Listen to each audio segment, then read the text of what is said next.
Video title Northmen, the blood-soaked dawn of the Viking Age. Hook June 8, 793 AD. A thick, oppressive mist clings to the holy island of Lindisfarne off the coast of Northumbria. For centuries, this has been a place of quiet contemplation, a sanctuary of stone and scripture where monks transcribed the word of God in hushed silence. But on this morning, the silence is shattered. Out of the grey horizon, ghosts emerge. Sleek, wooden hulls carved with the heads of screaming dragons slice through the surf. Men with eyes as cold as the North Sea leap into the shallows, their steel glinting in the pale morning light. There is no parley. There is no mercy. The air is suddenly thick with the metallic tang of blood and the acrid stench of burning parchment. The monks, unarmed and terrified, are hewn down in the very cloisters where they prayed. The sacred treasures of Christendom, gold-encrusted gospels and jeweled crosses, are ripped from the altars by calloused, salt-stained hands. To the survivors, this wasn't just a raid, it was the apocalypse. It was the moment the gates of hell opened, and the Northmen poured through. This was the day the world changed forever. This was the beginning of the Viking Age, 3 centuries of fire, steel, and a relentless thirst for glory that would redraw the map of the known world. Introduction.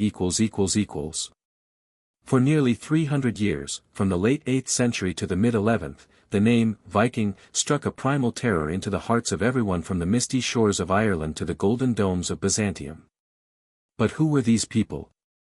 To their victims, they were pagans, heathens, and wolves among the sheep. To history, they were the ultimate survivors, forged in the brutal, unforgiving landscapes of Scandinavia. This was a world of jagged fjords, towering mountains, and soil so thin it barely sustained life. In the frozen north, survival wasn't a right, it was a daily battle against nature itself. The Viking Age did not emerge from a vacuum. It was the result of a perfect storm, a population explosion in the north, a desperate shortage of arable land, and a technological revolution in shipbuilding that turned the ocean from a barrier into a highway. While the rest of Europe was fractured into petty, squabbling kingdoms following the collapse of the Roman Empire, the Norsemen were looking outward. Guided by a pantheon of warrior gods, Odin, the All-Father who demanded sacrifice, Thor, the thunderer who protected the realm of men, and Freya, the goddess of both love and war, they viewed the world not as something to be feared, but as something to be conquered. But the Vikings were more than just mindless raiders. They were sophisticated traders who established networks reaching into the heart of Asia. They were master craftsmen whose intricate metalwork and woodcarving still baffle modern artisans. They were explorers who crossed the Atlantic 5 centuries before Columbus, and they were lawgivers whose concepts of the thing, or public assembly, would lay the foundations for modern democracy. In this 2-part epic, we will peel back the layers of myth and bloodstain to reveal the true story of the Northmen. We will follow their dragon ships into the unknown, witness the rise and fall of kings, and explore the legacy of a culture that refused to be forgotten. This is the chronicle of the men who came from the ice to set the world on fire. Section 1, The Dragon Ships and the Seafarer's Soul. To understand the Viking, you must first understand his ship. In the 8th century, the Norse developed a vessel that was, quite literally, 1,000 years ahead of its time. The Viking longship, or langskip, was the ultimate weapon of the Middle Ages, a masterpiece of naval engineering that combined speed, stability, and a terrifyingly shallow draft. While the heavy, rounded cogs of southern Europe were confined to deep harbors, the Viking ship could navigate the open, churning waters of the North Atlantic and, in the same journey, row up a river only 3 feet deep. This gave the Vikings the element of total surprise. They could strike deep inland, miles from the sea, before a local militia could even sound the horn. Construction of these vessels was a sacred craft.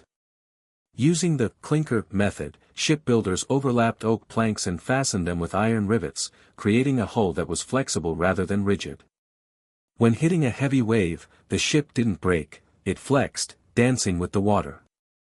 The iconic serpent's head prow wasn't just for intimidation, though it served that purpose well, it was a spiritual marker, intended to ward off the malevolent sea spirits of the deep. Archaeologists, unearthing ships like the Oseberg and the Gokstad in Norway, have found vessels that were not just tools of war, but works of high art, decorated with intricate, gripping beast motifs that spoke of a culture obsessed with the interconnectedness of life and death. Life aboard these ships was a grueling test of human endurance. There were no cabins, no shelter from the stinging salt spray or the freezing rain. 60 men would sit on their storage chests, rowing in shifts, sleeping under hides on the open deck. Their navigation was a feat of near supernatural intuition. Without the aid of a magnetic compass, they relied on sunstones, calcite crystals that could detect the position of the sun even through heavy overcast skies. They watched the flight patterns of birds, the color of the water, and the smell of distant land. To the Norse, the sea was the whale road, a path to destiny. Every time a Viking pushed his boat into the surf, he was gambling his life against the whims of Ran, the goddess of the sea, who sought to pull sailors down into her lightless hulls. It was this unique combination of technological superiority and a fatalistic lack of fear that allowed a relatively small population of Scandinavians to hold an entire continent hostage. Section 2, The Fury of the Northmen, the Raid on Lindisfarne The year 793 AD marks the traditional beginning of the Viking Age, and the location was the holy island of Lindisfarne. At the time, Lindisfarne was the spiritual heart of the Kingdom of Northumbria, a place of immense wealth and zero defenses. The monks who lived there believed they were protected by the sanctity of their mission and the churning waters of the North Sea. They were wrong. When the dragon ships touched the sand, the Vikings didn't see a house of God, they saw a treasure chest with no lock. The contemporary Anglo-Saxon chronicle recorded the event with a sense of cosmic dread, in this year fierce, foreboding omens came over the land of the Northumbrians, there were excessive whirlwinds, lightning storms, and fiery dragons were seen flying in the sky. These signs were followed by great famine, and shortly after, the ravaging of wretched heathen men destroyed God's church at Lindisfarne. The violence was visceral. Monks were drowned in the sea, put to the sword in the sanctuary, or dragged away in chains to be sold in the slave markets of the north. The Vikings looted the Lindisfarne Gospels, stripping the gold and jewels from the covers and tossing the sacred parchment aside like trash. The shockwaves of the Lindisfarne raid rippled across Europe. Alcuin of York, a leading scholar at the court of Charlemagne, wrote in despair, "Never before has such a terror appeared in Britain as we have now suffered from a pagan race. Behold, the church of Saint Cuthbert spattered with the blood of the priests of God." For the Christian world, this was a theological crisis. If God could not protect his most sacred island, then what hope did the rest of Christendom have? But for the Vikings, Lindisfarne was merely a proof of concept. They realized that the soft kingdoms of the south were ripe for the taking. Within a few years, the raids expanded. Iona in Scotland was struck in 795, the islands of Ireland were targeted shortly after. What began as a series of hit-and-run raids was rapidly evolving into a systematic campaign of maritime predatory expansion. The Northmen had tasted the gold of the south, and their hunger was only beginning. Section 3, Beyond the Horizon, the expansion into the east and the Rus While the Viking name is often synonymous with the raiding of England and France, a massive portion of the Norse expansion headed in the opposite direction, east. While the Danes and Norwegians looked toward the Atlantic, the Swedes, often referred to as the Rus, pushed across the Baltic Sea and into the vast river systems of modern-day Russia, Belarus, and Ukraine. This was not just a story of conquest, but of the most ambitious trade route in human history. Navigating the Dnieper and Volga rivers, the Rus Vikings traveled thousands of miles in their shallow draft boats. When they hit rapids or shallow ground, they performed the impossible. They hauled their ships overland on log rollers, sometimes for miles, to reach the next navigable waterway. Their goal was the legendary Miklagard, the great city, known to us as Constantinople, the capital of the Byzantine Empire. To reach it, they had to survive the hostile tribes of the steppes and the 7 rapids of the Dnieper, where Pecheneg nomads lay in wait to ambush them. By the mid-9th century, these Norsemen had established fortified trading posts that would grow into great cities, most notably Novgorod and Kiev. According to the primary chronicle, the local Slavic tribes, weary of internal strife, actually invited the Rus to rule over them, saying, "Our land is great and rich, but there is no order in it. Come then and rule over us." Whether this is historical fact or later myth, the result was the same. A Norse chieftain named Rurik established a dynasty that would rule Russia for 700 years. These Vikings became the elite guard of the Byzantine emperor, the famed Varangian Guard. These were the emperor's axe-bearing Northmen, legendary for their fierce loyalty and their massive, two-handed Dane axes. They were the only men trusted to guard the emperor's person, a testament to the Viking reputation for martial prowess.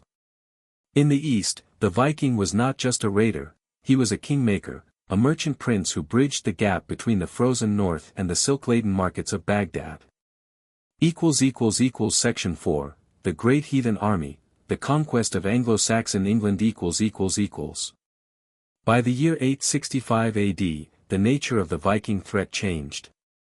The era of small-scale coastal raiding was over. In its place came the Great Heathen Army, a massive coalition of Norse warriors, numbering in the thousands, who arrived not to loot, but to stay.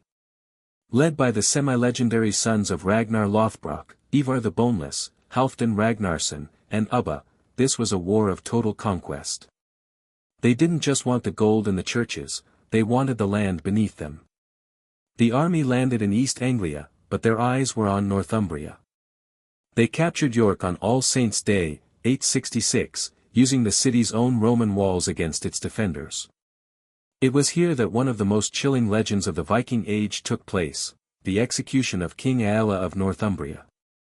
According to the sagas, in revenge for the death of their father, the sons of Ragnar performed the blood eagle on the king, cutting his ribs away from his spine and pulling his lungs out to look like folded wings. While historians debate the reality of this ritual, its presence in the sagas underscores the psychological warfare the Vikings used to paralyze their enemies. One by one, the Anglo-Saxon kingdoms fell. Northumbria was gone.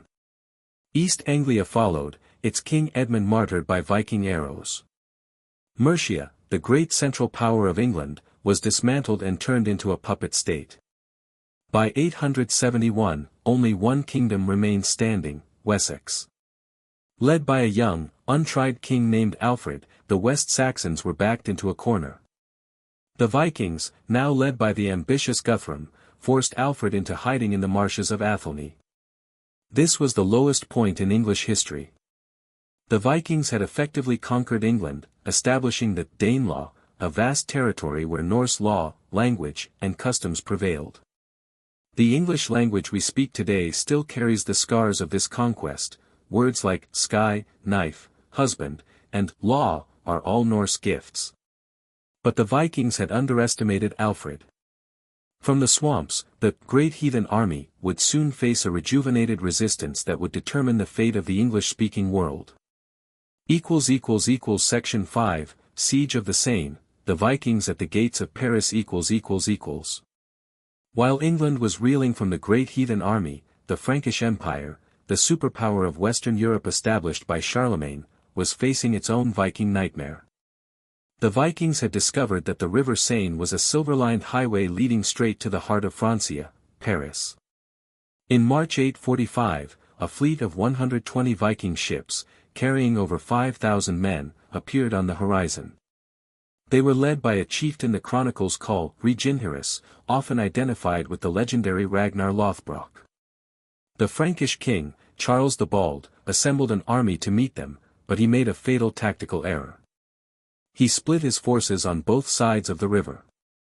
The Vikings simply attacked the smaller contingent, took 111 prisoners, and executed them in full view of the other half of the Frankish army.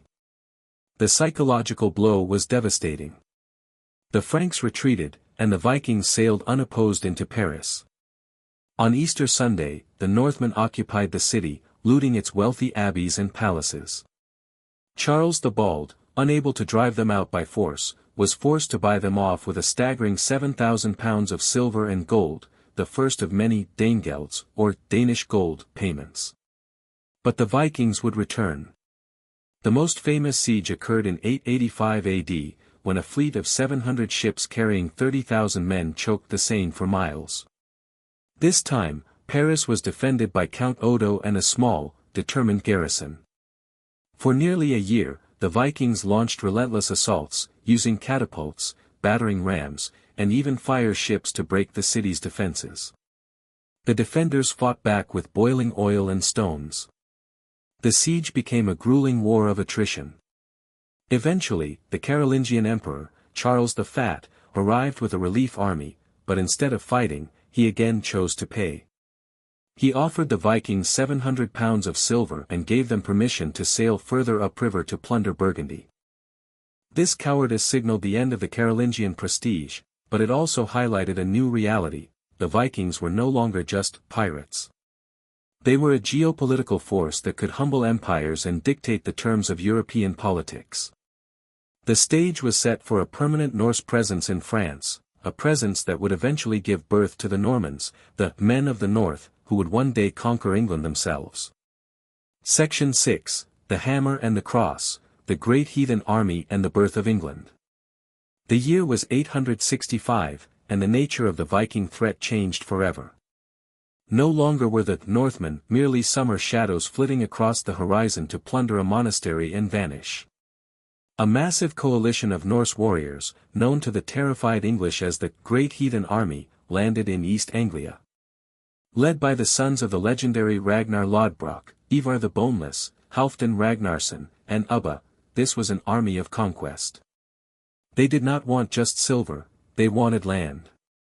Within 5 years, the ancient Anglo-Saxon kingdoms of Northumbria and East Anglia had collapsed. York, the great northern capital, fell in 866 and was renamed Jorvik, becoming a bustling Viking hub of trade and bone carving. By 871, only one kingdom stood between the Vikings and total dominion over the island, Wessex. The struggle for the soul of England found its protagonist in Alfred, later known as the Great. In the winter of 878, the Viking leader Guthrum launched a surprise Epiphany night attack on the royal villa at Chippenham. Alfred was forced to flee into the Somerset Levels, a desolate expanse of marshes and bogs. Here, at a small island called Athelney, the King of Wessex lived as a fugitive, regrouping his strength while the Vikings occupied his lands. The Anglo-Saxon Chronicle records this as the darkest hour of the English people. However, Alfred's resilience was ironclad. He summoned the Fyrd, the local militias, and in May 878, he met Guthrum's host at the Battle of Edington. The clash was a brutal test of the shield wall. For hours, the two sides heaved against one another until the Norse line buckled. Alfred pursued the Vikings to their stronghold and starved them into submission. The resulting Treaty of Wedmore was a turning point in world history. Guthrum agreed to be baptized as a Christian, with Alfred acting as his godfather, and the Vikings withdrew to the north and east of England. This territory became known as the Danelaw, a region where Norse law, language, and customs prevailed for generations. You can still see its legacy today in English place names ending in by, meaning farm or village, or thorp. While Alfred had saved Wessex, he had also inadvertently created a dual identity for England. The border between the Anglo-Saxons and the Danes was a thin, bloody line, but it was also a porous one. In the markets of the Danelaw, the Old Norse of the raiders and the Old English of the farmers began to blend, giving us modern words like sky, window, and they. The Viking Age in England was no longer just about war, it was about the slow, grinding process of integration and the birth of a unified English identity forged in the heat of Norse fires. Section 7, The Road to the East, the Rus and the Varangian Guard. While some Vikings looked west toward the Atlantic, others turned their prows toward the rising sun. These were the Rus, mostly Swedish adventurers who navigated the labyrinthine river systems of Eastern Europe, the Volga and the Dnieper. These men were not just raiders, they were the ultimate middlemen of the medieval world. From their strongholds at Staraya Ladiga and Novgorod, they hauled their massive longships overland on wooden rollers to bypass rapids, pushing deep into the heart of the Eurasian continent. Their goal was the legendary Miklagard, the great city, Constantinople, the capital of the Byzantine Empire. By 862, according to the primary chronicle, the Slavic tribes of the region invited the Rus leader Rurik to rule over them to bring order to their chaotic lands. This founded the Rurikid dynasty, which would govern the Kievan Rus for centuries. These Norsemen adapted quickly, blending their Scandinavian heritage with Slavic culture. By the time Prince Vladimir the Great converted to Orthodox Christianity in 988, the Rus had become a formidable European power. But their relationship with the Byzantine emperors was complex, oscillating between violent sieges and lucrative trade agreements. In 907, the Rus leader Oleg allegedly nailed his shield to the gates of Constantinople as a sign of dominance. Recognizing the terrifying prowess of these Northmen, the Byzantine emperors decided it was better to have them as bodyguards than enemies. Thus was born the Varangian Guard, an elite mercenary unit sworn to protect the emperor. These warriors were legendary for their loyalty and their massive, two-handed Dane axes. They were the axe-bearing barbarians of the Roman world, paid in gold and silk to stand watch over the Golden Horn. Perhaps the most famous member was Harald Hardrada, who would later become King of Norway. For years, Harald fought in the deserts of North Africa and the hills of Sicily, accumulating a fortune so vast that it took several ships to transport it back to Scandinavia. The eastern expansion proved that the Viking spirit was not limited by geography, whether in the frozen forests of Russia or the marble halls of Byzantium. The Norsemen were masters of adaptation, turning the rivers of the east into a golden highway that connected the Baltic to the Black Sea and the riches of the Silk Road. Section 8, the North Atlantic Saga, Iceland, Greenland, and Vinland. As the 9th century waned, the fjords of Norway became crowded. Political consolidation under King Harald Fairhair drove many fiercely independent chieftains to seek a life elsewhere. This push factor, combined with the pull of rumors of uninhabited lands to the west, sparked one of the greatest eras of maritime exploration in human history. The first stop was Iceland.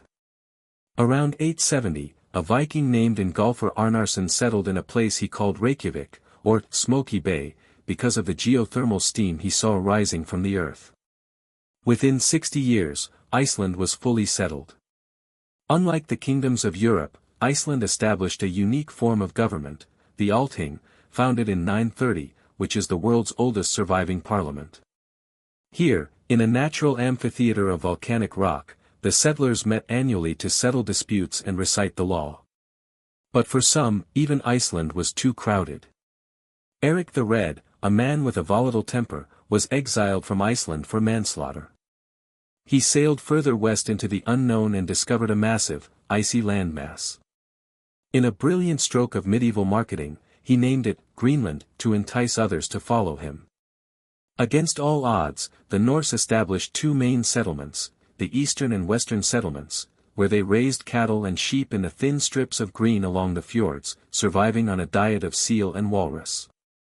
It was from Greenland that Eric's son, Leif Erikson, launched an even more ambitious expedition around the year 1000. Guided by the reports of Bjarni Herjolfsson, who had sighted land further west, Leif sailed across the Davis Strait. He explored lands he called Helgeland, flat stone land, and Markland, forest land, before landing in a place he named Vinland, or Wineland, because of the wild grapes his crew discovered. This was North America, specifically, the northern tip of Newfoundland at L'Anse-aux Meadows. For a brief moment, 5 centuries before Columbus, Europeans had reached the New World. They built timber houses and forged iron, but the colony was short-lived. Violent encounters with the indigenous Skraelings, and the sheer distance from the home ports made Vinland unsustainable.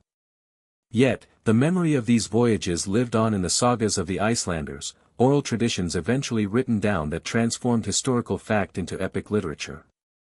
The North Atlantic expansion was the ultimate testament to the Viking longship's capability, a vessel of wood and wool that bridged the gap between continents. Section 9, Cross and Hammer, the Christianization of the North. The Viking Age was not just a period of territorial expansion, but a profound spiritual transformation.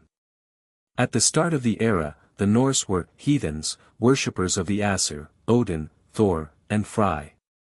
Their religion was one of ritual sacrifice, warrior ethics, and an afterlife in Valhalla for those who died in battle. However, the contact with Christian Europe through raiding, trading, and settlement made the adoption of the White Christ inevitable. The transition was not a sudden epiphany but a slow, often violent process of syncretism, where Thor's hammer and the Christian cross were often worn on the same necklace. The political utility of Christianity was the primary driver for Scandinavian kings. A single god mirrored the concept of a single king. Harald Bluetooth of Denmark, famous for the gelling stones, boasted that he won for himself all of Denmark and Norway and made the Danes Christian, around 965. By adopting the faith of the Holy Roman Empire, Harald gained legitimacy and avoided crusades from his southern neighbors. In Norway, the process was even more turbulent. Kings like Olaf Tryggvason and Olaf Haraldsson, later Saint Olaf, used the sword to spread the gospel. They burned down the ancient pagan shrines and offered chieftains a simple choice, baptism or death. The great temple at Uppsala in Sweden, described by Adam of Bremen as a golden sanctuary where sacrifices were hung from trees, was one of the last bastions of the old ways to fall. By the 11th century, the cultural landscape of Scandinavia had shifted. Stone churches began to dot the landscape, and the Latin alphabet started to replace the ancient runes. The church brought with it literacy, bureaucracy, and a new moral framework that discouraged the blood feuds that had characterized Viking society for centuries. However, the Viking spirit did not vanish, it was merely redirected. The crusading impulse of the later Middle Ages was, in many ways, a Christianized version of the Viking raid. The conversion marked the end of Scandinavia as an outside force and its integration into the broader European community. The fierce warriors of the North were now the pious knights of the North, but the blood of the Sea Kings still ran through their veins as they built cathedrals that reached for the same heavens their ancestors had once scanned for signs of the gods. Section 10, The Twilight of the Sea Kings, 1066 and the End of an Era. Every age must have its sunset, and for the Viking Age, that sunset arrived in the momentous year of 1066. The stage was set in England, following the death of the childless King Edward the Confessor. 3 men claimed the throne: Harold Godwin's son, the powerful Earl of Wessex, William, Duke of Normandy, and Harald Hardrada, the King of Norway. Hardrada was the last Viking, a man whose life read like an epic poem.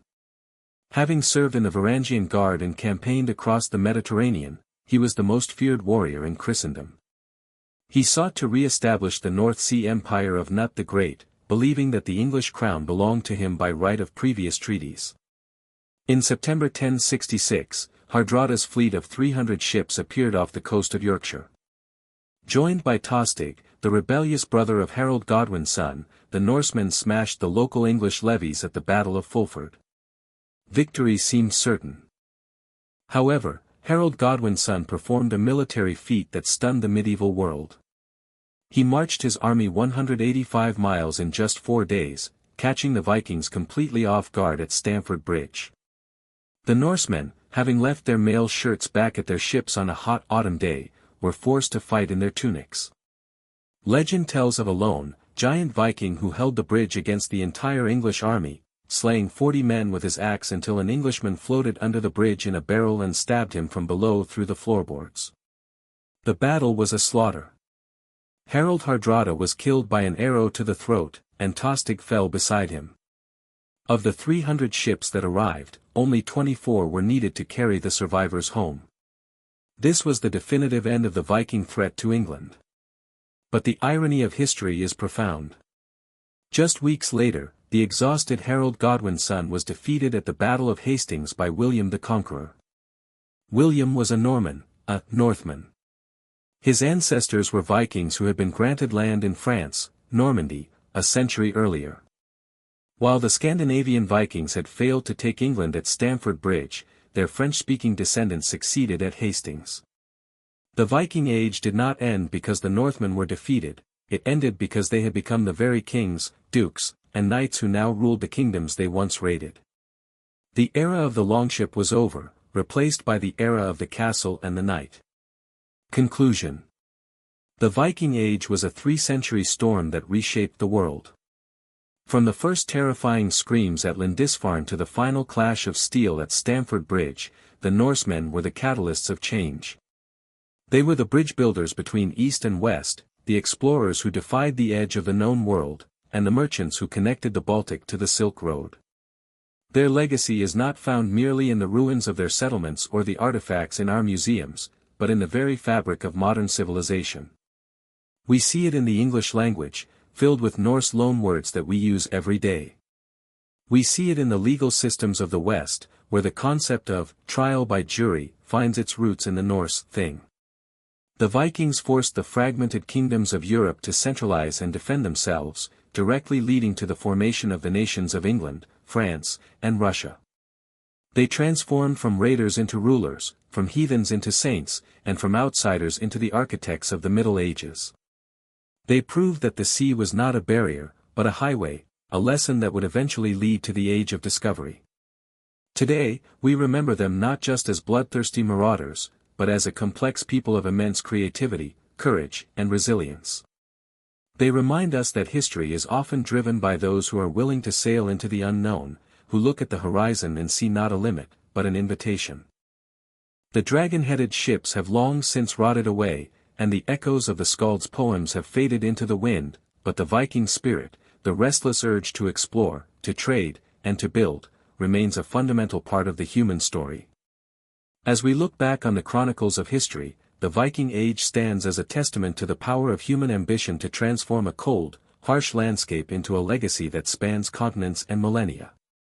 O Utero! If this journey through history captivated you, make sure you subscribe to Chronicles of History.